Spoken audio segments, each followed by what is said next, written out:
Hello, everyone, and welcome back to our ongoing live stream series, Let's Write Adventure. I'm RJ Kerr, and today we are going to be diving back into our the campaign that we are working on currently. Um, we've been working on this for I think this is our fifth session, um, but we were just making sure my audio still works. I was having a little bit of technical issues with that, and it looks like hopefully I'm coming through loud and clear. Um, anyway, so I think these are our first, I'm sorry, our fifth foray into this. And last time we were um, working on sort of working our way through a plot organizational tool that we're using called the um, the story circle, uh, where we are taking our Freitags pyramid here and we are rounding it out. So you kind of have this growth of a full evolution, where we're starting with a scene or a expositional period within the adventure where the characters sort of define themselves and their situation. They came to understand sort of the world that they're in. Um, and then we have need, where we are injecting what the story problem is going to be, that is going to define the rest of our arc here. Where things get proactive, we get to go and search. We have a twist, a turning point in the middle, which is not the climax, unlike sort of Freitag's pyramid seems to suggest. The climax actually always comes at the end, no matter what the diagram might suggest there.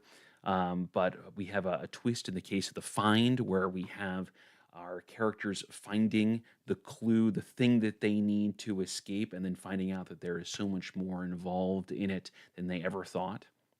And then they're again getting proactive and taking that, applying that information that they've learned, and deciding what they're going to do about it.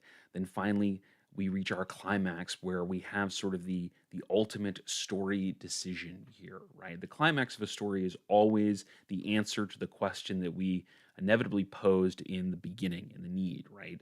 Um, will the characters escape from this domain of dread that we have created?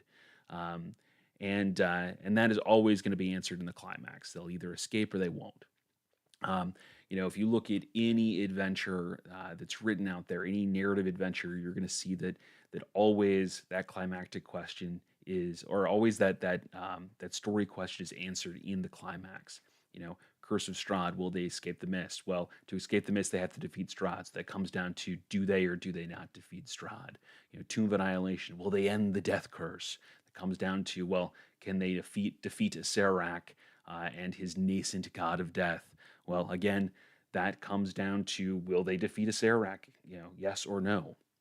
And all of that happens in the climax, and then everything else that's after that is all resolution and falling action. And that's where we see change here, where the characters get a chance to find out what has changed in the world because of their actions. So we're still very early days in building this out. And so we were working on the need. Now, we had spent a little time brainstorming on this, and we had come up with an idea for a what I'm going to call a reactive adventure. And I want to reiterate that reactive can have kind of a negative connotation in TTRPGs. It can suggest that the players aren't making their own decisions; they're getting railroaded in some way. And I don't mean it at all in that capacity. What I mean when I say reactive adventure, I mean it is an adventure that finds the characters as opposed to the characters finding it. They still have ultimate agency in deciding how they're going to engage with it and how they're going to make decisions and work their way through that. And there might be ways to avoid it entirely in general, for reactive adventures. But reactive adventures, in my terminology, are adventures that seek out the characters. And so it's for a narrative adventure structure like we are building here, because of the artifice of what we do here. Um, it's going to start with a reactive adventure. And it just makes sense for it too, because we want to inject story in to the adventure. We want to get the characters into the action as quickly as possible. And so we want it to find them. So we came up with a reactive adventure where the characters are kidnapped by a superior force from a faction led by an aboleth. They are enslaved briefly, but freed from their enthrallment by the intervention of an agent from a Slad led faction. The characters must then escape the aboleth's lair or be enslaved. During the course of the adventure, they discover the aboleth is seeking an artifact, in our terminology, the artifact, because we haven't quite decided what that artifact is going to be called yet. Um, but anyway, it's an artifact of great power, and it will give this aboleth theoretically godlike control over this domain of dread. The characters should then come to realize the artifact also represents their best chance of escaping said domain of dread, and uh, and that they're ultimately going to need to find it before any of the other factions. And so that's our story question: will they find, recover, and use the this this artifact to escape? So that was our idea, and now we're building this out into a pretty simple starter adventure. We're going with something that we're using the 5+5 adventure structure. And again, I want to give credit where credit's due to that. That's discussed heavily in "So You Want to Be a GM" by Justin Alexander, an author that I always want to call Jason Alexander, but is not. Justin Alexander, author of The Alexandrian, and a great resource. Great book for being a GM if you haven't read it. Really useful insights on all levels. But that adventure structure is discussed in there, and so we're applying it here because it makes kind of a nice, easy opener, which is frankly always kind of my preferred method for getting into an adventure. Um, I don't know about you all, but for me, the toughest part of running a D&D campaign is getting the D&D campaign started. That opener is always kind of the stickiest, messiest place for me. And so having something that kind of eases both characters and me into the campaign makes it easier to kind of ramp up and get into more complicated, um, more dynamic things in the future. So I kind of like that. Plus, your players are still getting their bearings in the initial encounter or the initial adventure, and so starting with something pretty straightforward helps them get their bearings faster. So in this one, we came up with the idea that the characters are, kidnapped, right? So they're kidnapped, and so their ultimate goal is to escape from this enslavement, this enthrallment. And so we started filling out our 10 rooms here with what made the most sense and what was kind of the easiest to start with. So we hit our mess hall, and I realized I haven't shared that screen, so let's do that now. Um, so we came up with 10 rooms. We came up with our enthralled quarters, our equipment room, our active excavation site, mess hall, cultist quarters, laboratory, armory, ritual room. We have a ninth room that we haven't really named yet, and then we have kind of this 10th harbor docks. This is where the characters need to get to if they want to escape. This is their way out. So we took some time and we built out a nice, simple encounter and combat encounter in the mess hall to kind of get the ball rolling. And then we built in the armory as a reward room.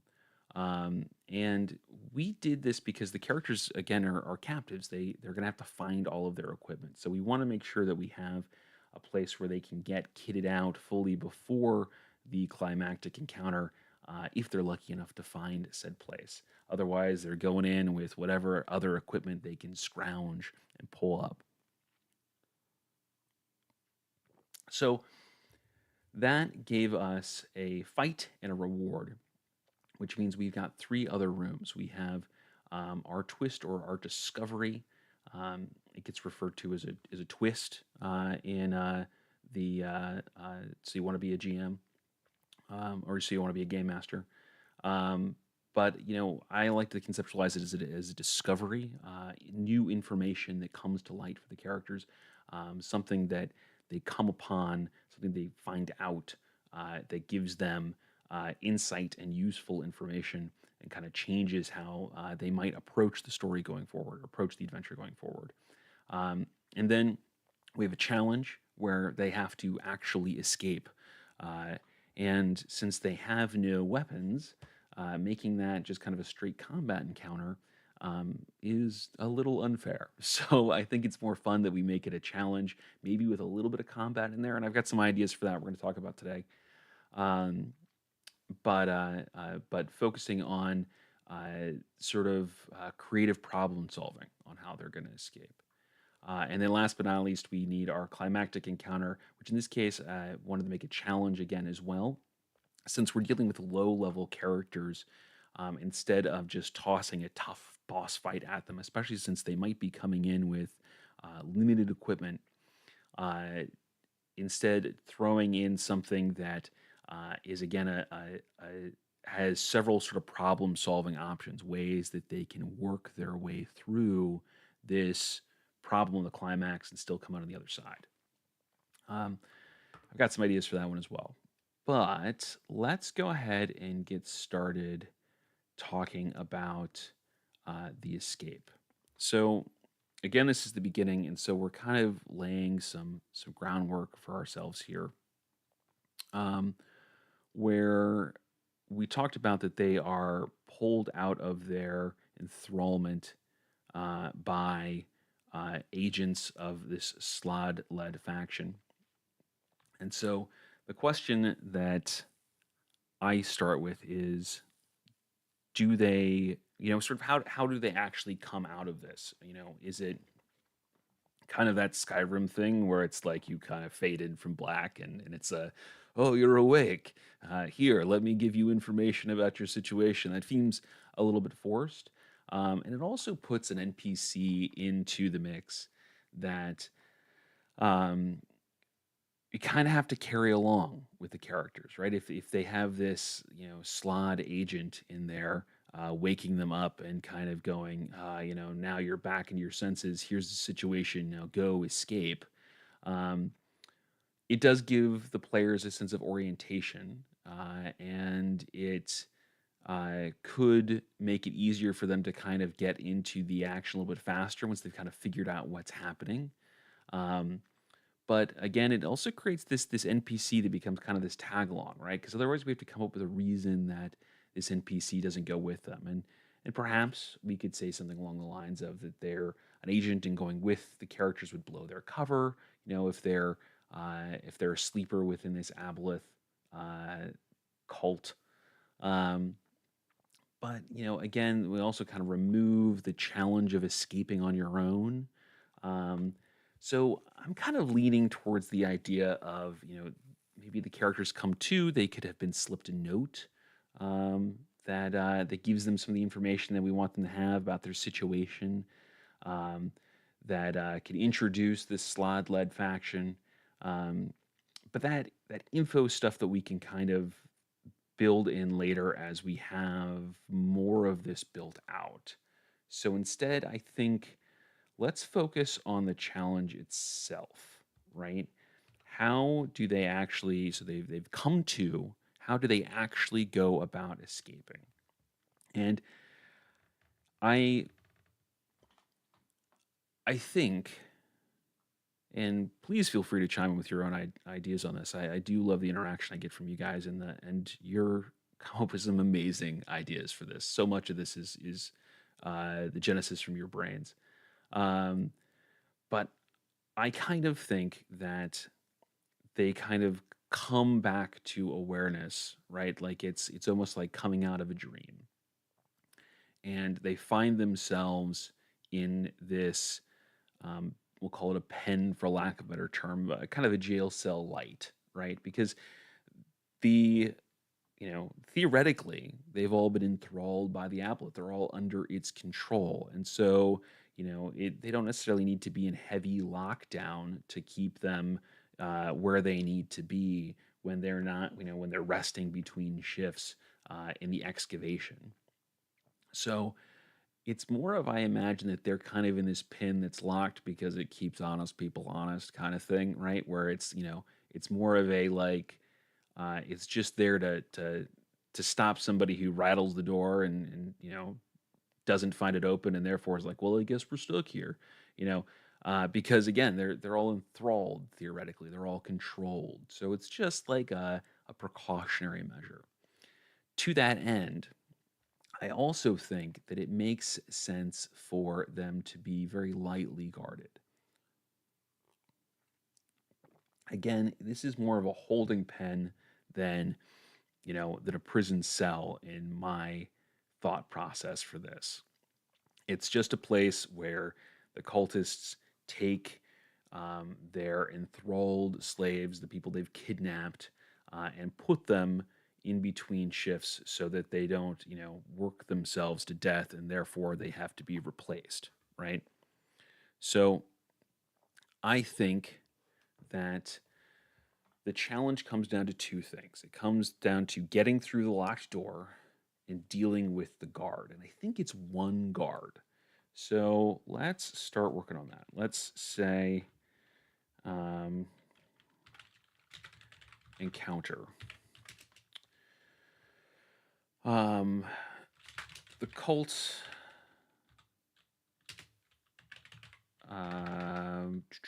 Let's say the cult trusts the enthrallment of their captives to keep them in line.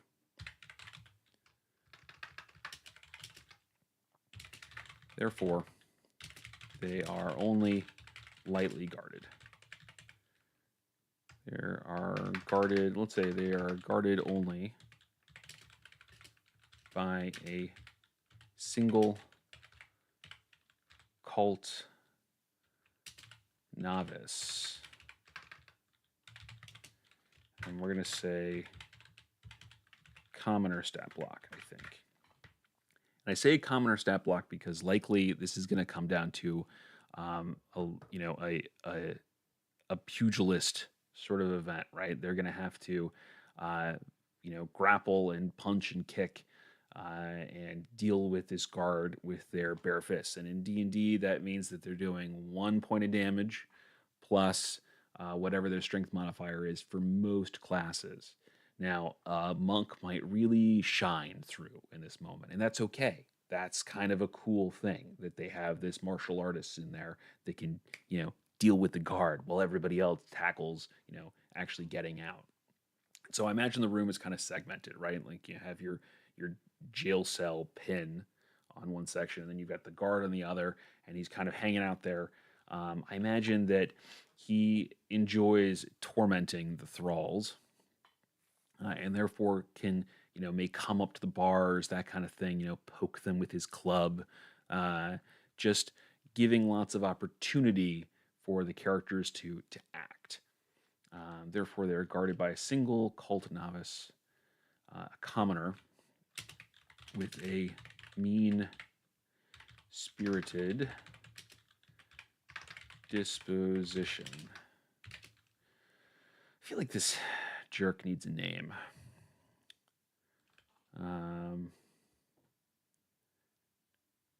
Let's see here. By a single, only guarded by a single guard. We're going to say TK jerk's name. And we'll come up with that later because he's definitely a jerk. A cult novice to do with a mean spirited disposition. Say TK jerk.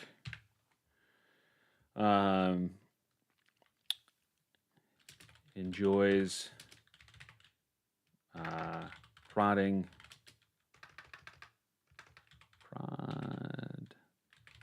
and tormenting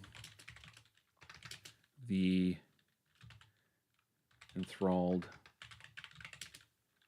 slaves whenever he is bored, which is often.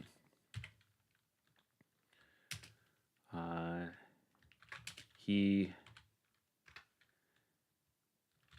thinks of them as too meek and mild to fight back and takes very, let's see here, and consequently,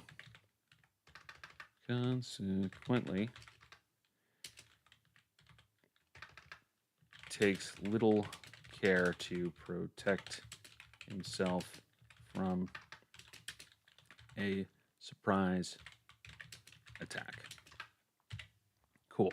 So I can just imagine him coming up to the bars, getting kind of in the face there, and us in a situation where we have players who maybe get close to him and attack him through the bars. Maybe they grapple him and they try to choke him out or something along those lines, or maybe somebody gets a solid hit through the bars or what have you.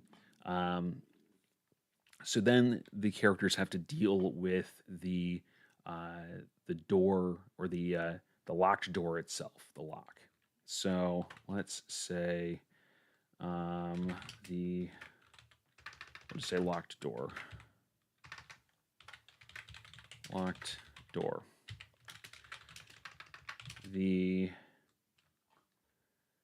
Call this the enthralled pen. The pen door is let's say the pen is a jail cell with inch-thick iron bars. The door is of similar construction with an aging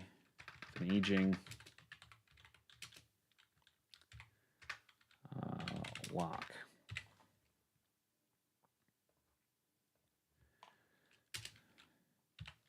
TK Jerk holds the key to this door.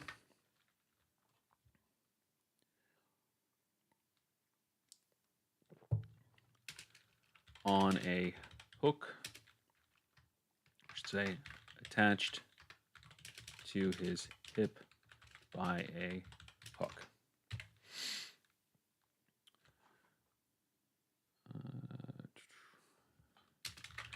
The door lock can be picked with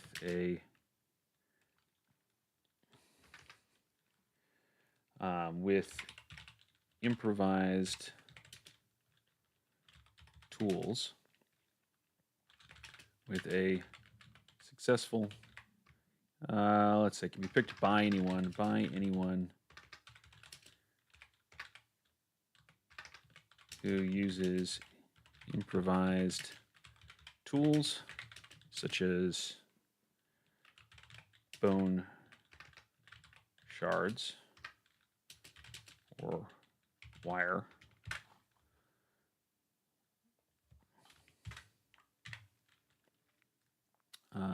Uses improvised tools with a successful DC. Ooh, don't want it to be 15. That's too high. 10 feels too low. Let's make it a 12 with a successful DC 12. Dexterity check. Alternatively, the lock or bars can be broken with a successful, I should say, by anyone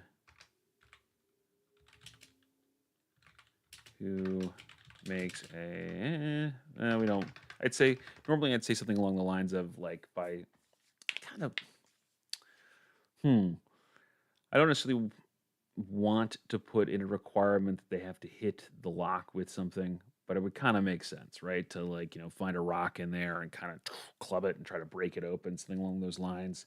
It But then again, it could be pretty epic if you have like the barbarian or something who like reaches around and grabs the lock and rages and then just rips it off, the door. Because I imagine it's kind of like a padlock kind of deal. Um, let's see here with an aging. Let's see, padlock. Alternatively, so yes, let's say alternatively the locker bars can be broken. Let's say the lock specifically can be broken with a successful DC 15 strength athletics check.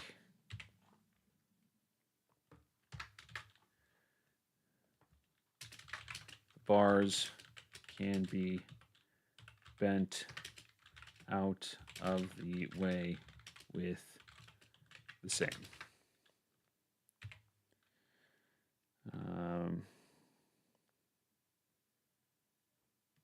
Yep, can be bent out of the way with the same.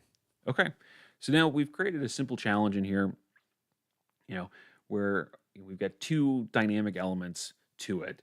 And in my mind, when you're creating a challenge, really that's what it comes down to is that there's more than one thing going on, right? Uh, where I don't think of challenges in terms of the old skill challenges, although you certainly could. There's not necessarily anything wrong with that. Um, I just find that when you're doing a skill challenge, it really relies heavily on just really strong narration from the DM. I think it becomes a very DM heavy sort of deal when you have a skill challenge, um, to make sure that it doesn't just devolve into, hey, everybody, let's roll some dice and congrats, you succeeded. Oh, nope, sorry, you failed. Oh, you succeeded. It really depends. It really requires the DM to turn those dice rolls into a story and really narrate that as we go, much in the way that combat does, right?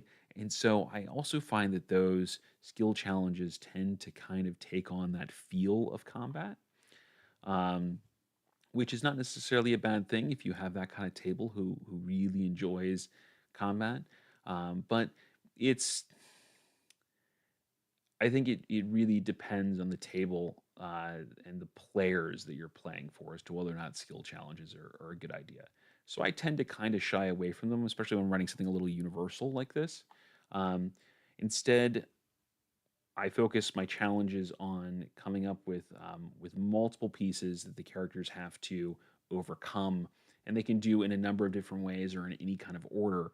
But by just putting those kind of players on the board, by putting those elements out there, we end up in a dynamic situation that the characters have to deal with, and they're going to have to think their own way through with very little effort on our part as the DM.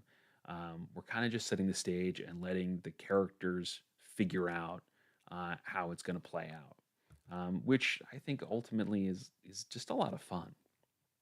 Um, so we've got a nice simple exit escape here.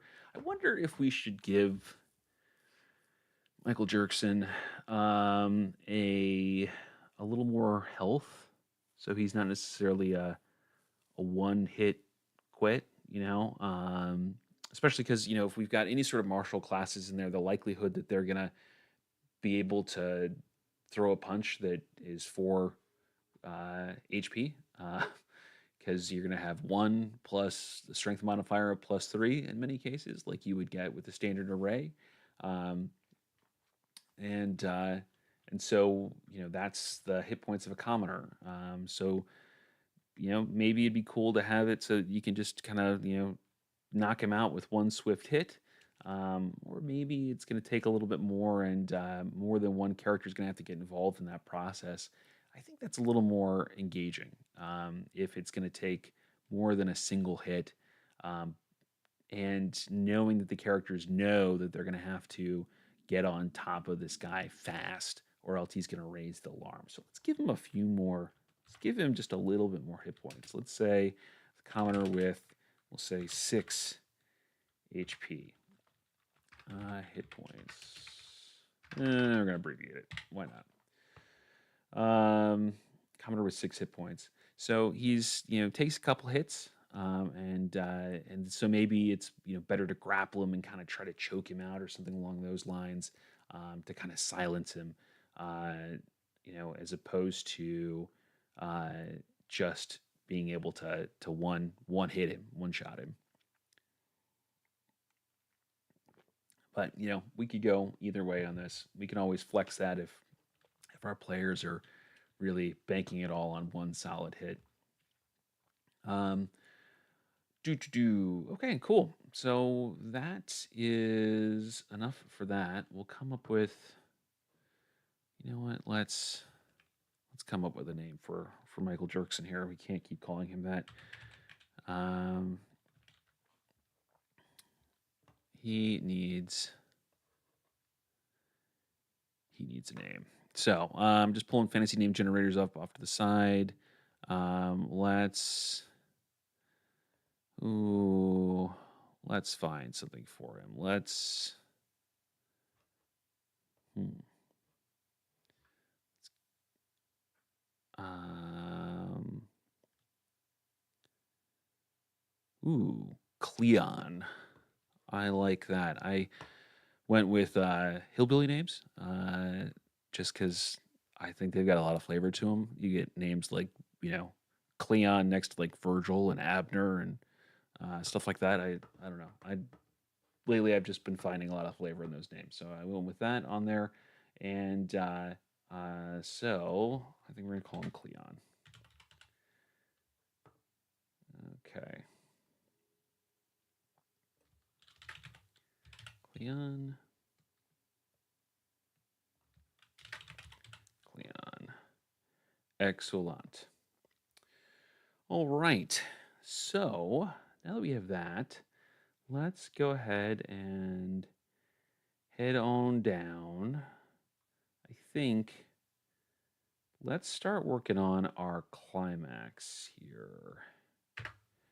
So again, I'm really thinking that we want another sort of challenge situation here. So I've been so just I don't do a lot of work on this when we're not on live stream because I want you to see all of the sort of warts and all, as it were. I want you to see all the details that go into this and my entire thought process. But I was getting prepped for this, and I was trying to think of um, what sort of encounter we might have at the end. And I was looking at a couple different challenge ratings to kind of, feel out what we can throw at the characters functionally. Um, and uh, because things like just a regular cultist is just a one, is a 1/8 challenge rating, which is super easy even for first level characters. Um, Something like a cult fanatic though is a CR2, which is OP for first level characters. Thing is would be armed with stuff like hold person and inflict wounds, stuff that can really mess up the party really fast, right? So I was thinking maybe an acolyte, which is still a 1-to-1 ratio, right? Because they're a 1/4 challenge rating, and so that makes them the equivalent of about a first level character. So I was thinking maybe our boss, as it will, our leader could be an acolyte, and we could have them supported with a number of cultists, um, or maybe another acolyte or two, just to kind of even, sort of create not a not necessarily a deadly but a hard encounter. Um, and then we need some sort of ritual. We need something, I think, something going on that creates again another dynamic element here. Maybe it's empowering the you know that's empowering the cult leader is kind of the original idea that I had, but I'm kind of maybe leaning towards the idea that maybe they're summoning something through, um, something that might be just a real bad time for the characters. Um, Maybe they are summoning through, I don't want to say necessarily the aboleth itself, but maybe they're maybe they're summoning a an I don't want to say an avatar of their aboleth, or maybe an astral projection of their aboleth, um, or just a portal full of tentacles that could lash and be a big problem for the characters. Um, so maybe they're summoning something. I don't know. I'm going back and forth on that. We'll have to think that through. So let's go ahead and I guess get the encounter built, and then we'll figure out how we're going to make it a little more dynamic. So let's so hmm. So one thing that I'm thinking about here is depending on how we draw out the map for this, and I think that next time we might actually put a pin in this and start drawing our map, just so that we have some more reference points. Um, but depending on how we draw that map, and where we put the armory in relation to everything else, the characters might come armed with nothing more than leather armor and scimitars, um, and probably some, put some short bows in there or something. And so they might not be, fully decked out like they might be otherwise in an adventure like this.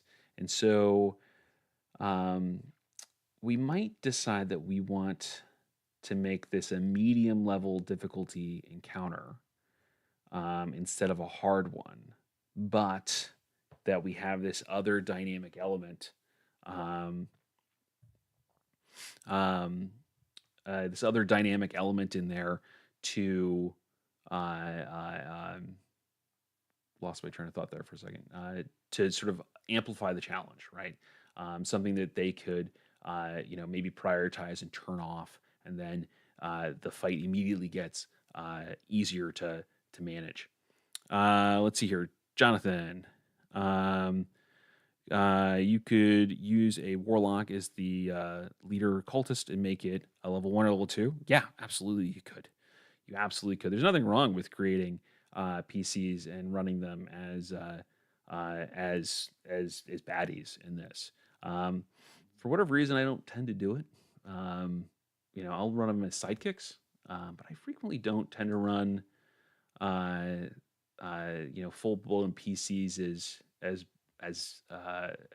villains, and that's for no reason other than I don't always think about it.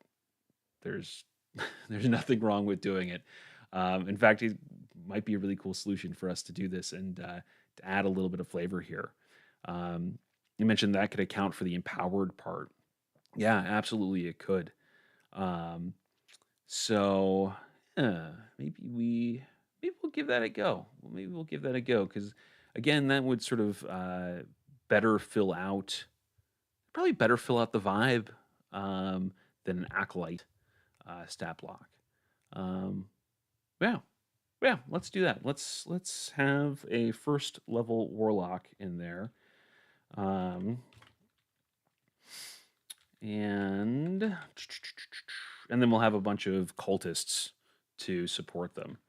Um, okay, so let's see here. So let's say encounter.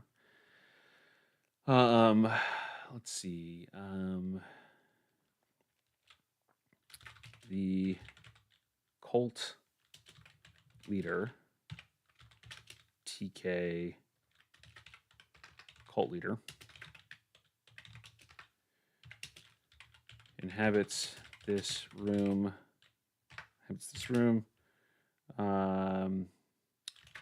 When the characters arrive, he is leading a congregation of cultists in a dark ritual to TK ritual purpose. Figure that out in a bit. He's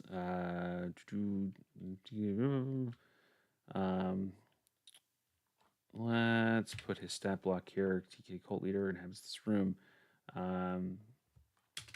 He's a level 1 warlock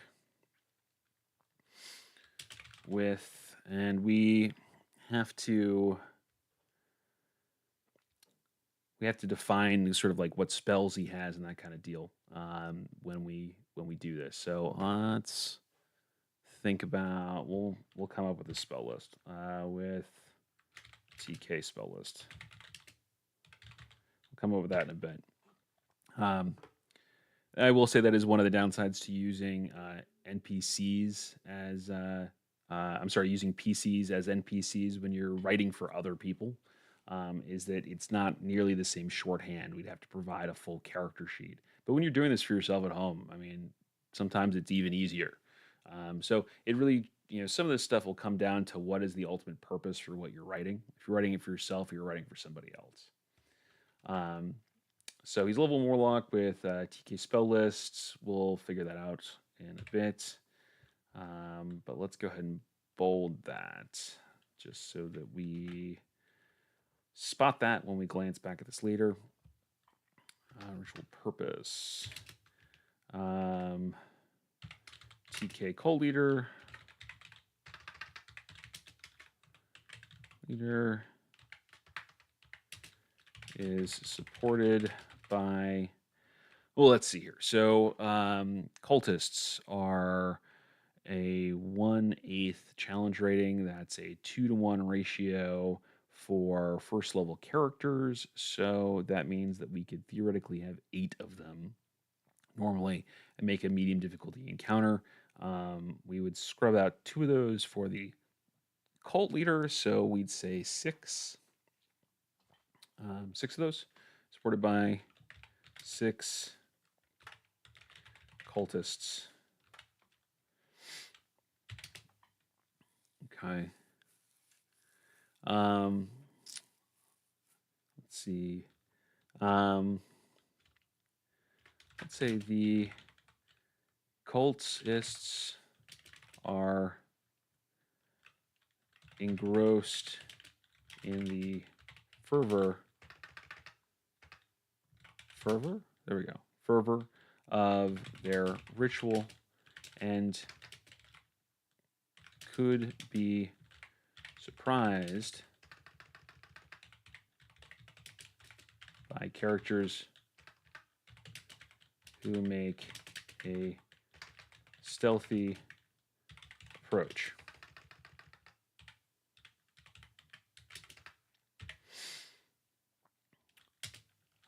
However,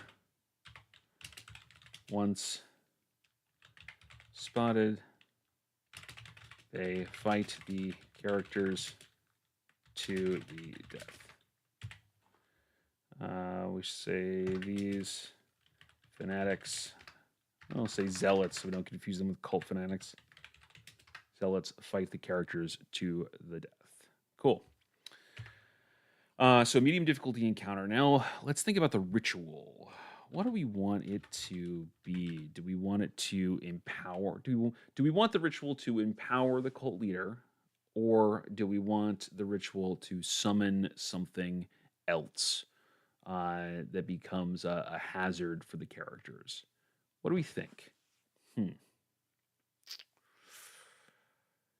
It'll be easier for it to summon something because then we can treat it as kind of like a trap, but it might be less fun. It might not be. It might be more fun. Alternatively, how would we empower our cult leader? Yeah, Jonathan Frost, as long as the hazard doesn't do damage, you're probably better off. Yeah, I mean, I could see stuff like, it opens up a portal, you get the tentacles from the aboleth or something like that, manifestations of the tentacles from the aboleth. It could be, pick people up and throw them. It could, create an area of effectively difficult terrain to move through.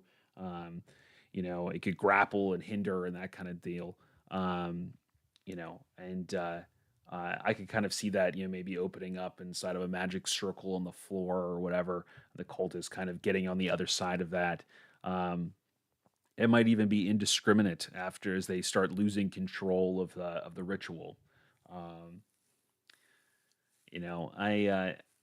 I'm leaning towards that idea. But before we dismiss the other one completely, let's kind of run it out as well. Um, how would we empower? We could do something, basic like, um, you know, an extra well of HP, of temporary HP or something like that for our cult leader. We could make them, we could make two PCs for them and make so that they're a second level, which I think is maybe what you were suggesting earlier on there, Jonathan. Make them a second level when they're empowered, and then as soon as the ritual closes, they're now drop down to a first level. Um, yeah, um, and uh, she said, "Oh yeah, indiscriminate's a good idea once things start going against the cultists." Yeah, it adds chaos, right? Chaos is always fun, especially when you're dealing with climactic encounters like this, because your characters thrive. The players are going to thrive on some chaos like that, right? They're going to find a way to work it to their advantage. They 100% are.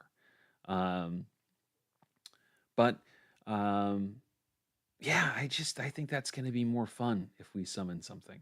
If we summon those tentacles, as opposed to just getting Uber cult leader. Um, yeah, that just becomes an extension of the combat, I think, and not doesn't add a dynamic element. So let's go with the summoning the tentacle portal. Um, I mean, why not? Why not have a portal with all of spectral tentacles, projections from the aboleth coming through?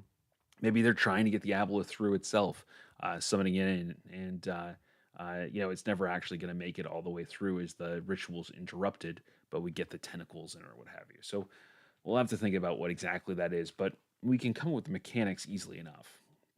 So let's say um, the cultists are in the process of um, summoning their aboleth master. Let's say summoning a manifestation of their aboleth master. Um, as such,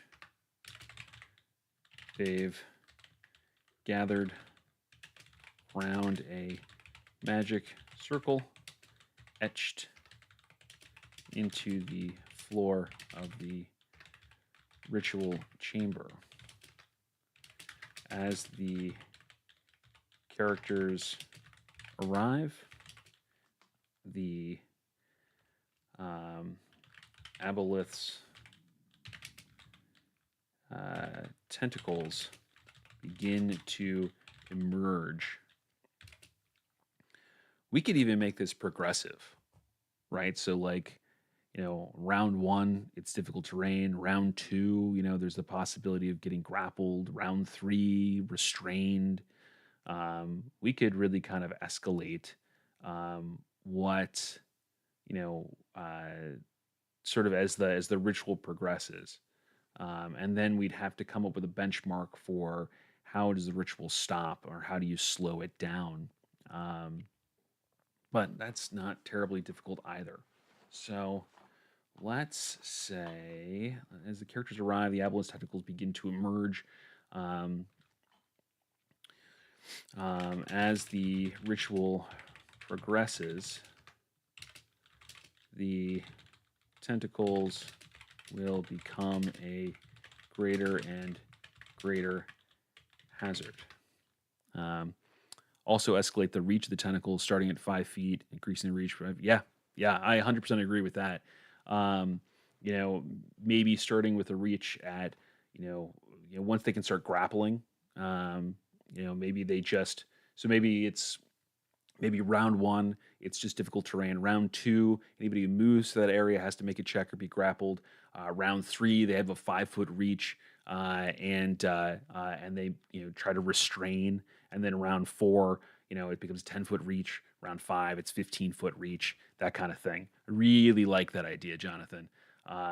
Very good idea. Very good idea.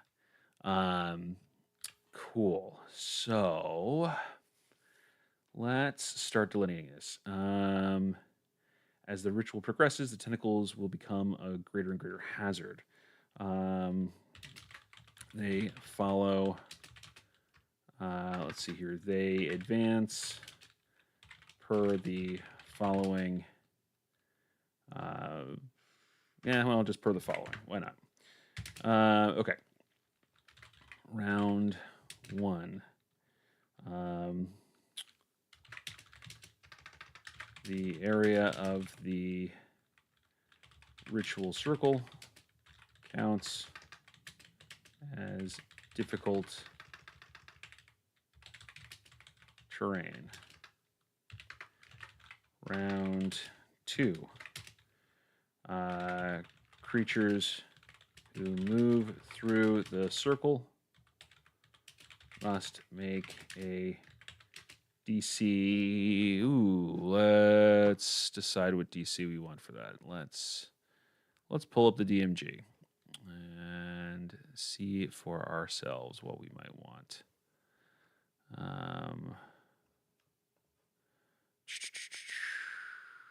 Resources, Dungeon Master's Guide.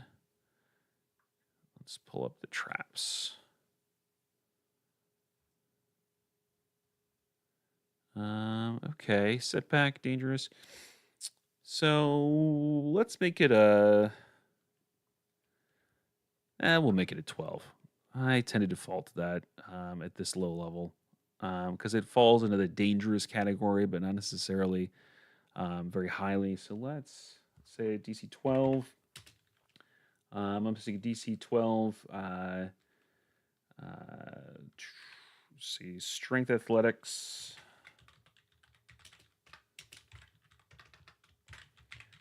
Athletics or dexterity, acrobatics, or be grappled. The target creature may repeat the save at the end of each of its turns.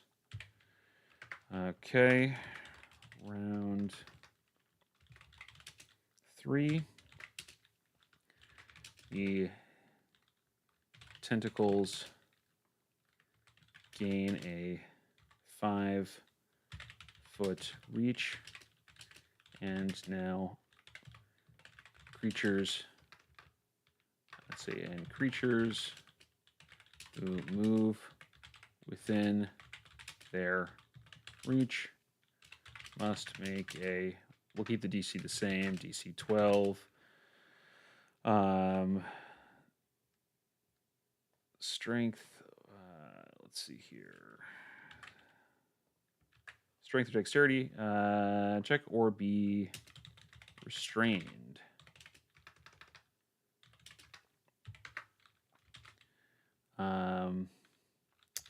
Rounds 4, actually round 4 plus.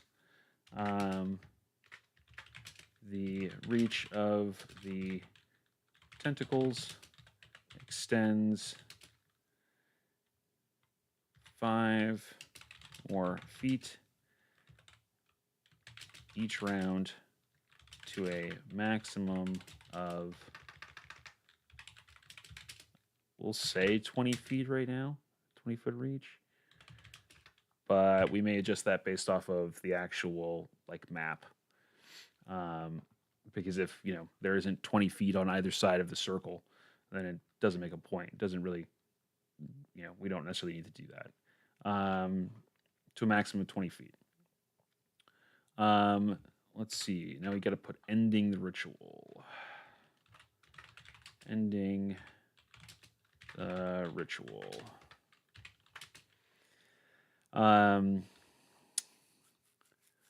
Obviously, killing cultists should end the ritual, but how quickly? Let's say Um, hmm. Um, the rituals integrity uh, depends on the number of -1 tentacle per cultist. Yeah, if we were numbering the number of tentacles that have that and creating like an attack for that, um, then I'd say yeah, that would make a lot of sense. Um, but since we haven't put a number of tentacles on there, we could, we absolutely could. But since we haven't, I was thinking maybe something along the lines of, um, um, you know, a couple wickets, right? Like, the at half the number of the ritual progresses until half the number of cultists are gone, at which point it stops progressing and it becomes indiscriminate. It attacks everybody, or it affects everybody, cultists uh, and characters. And then maybe at 1/4, since we've got 7 of them in there or whatever, that the ritual conclude, or the ritual fails, and the tentacles disappear. Um, yeah. Yeah, less bookkeeping. Yeah.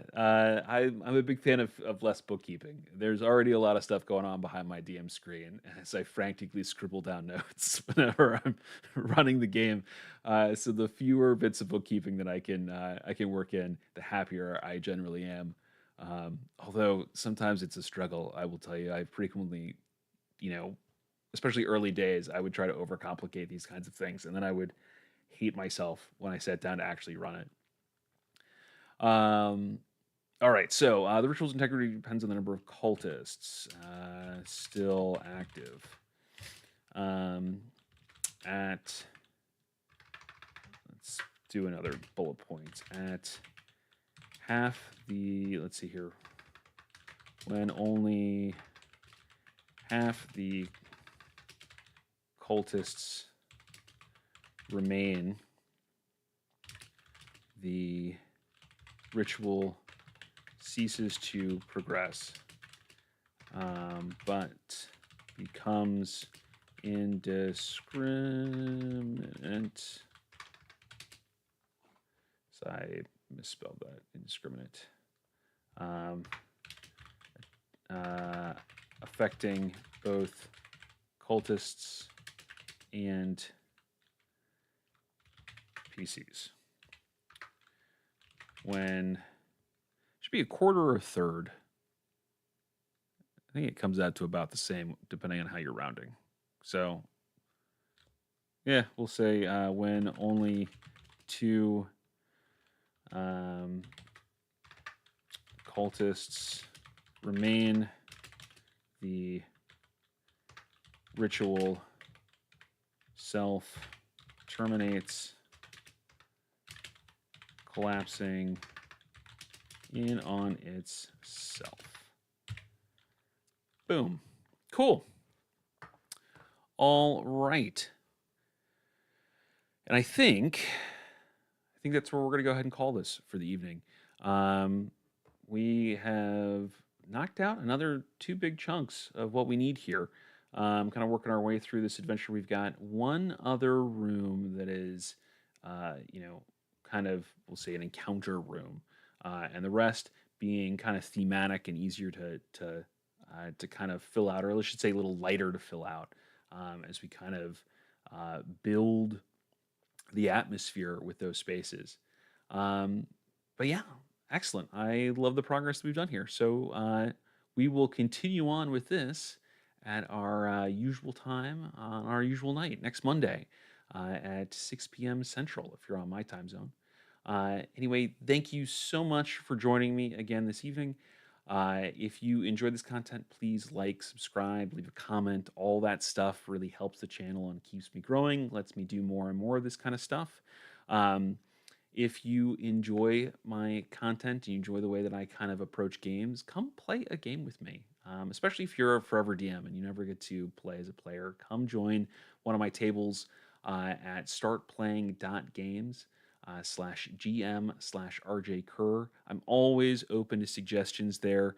Um, so if you've got an adventure that you'd really like to play that you don't see on there, let me know. I'm happy to write it up and get that up on there and maybe run a campaign or a one shot, whatever you're interested in. So just let me know. And yeah, thank you again, and I look forward to seeing you next time. And thank you, Jonathan. Good episode. I really appreciate that.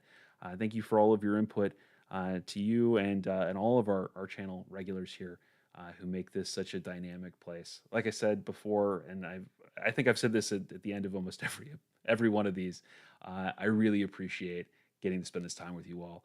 Having this sort of unstructured creative time is just an absolute blast for me. So thank you so much for making this possible, and I will see you on Monday.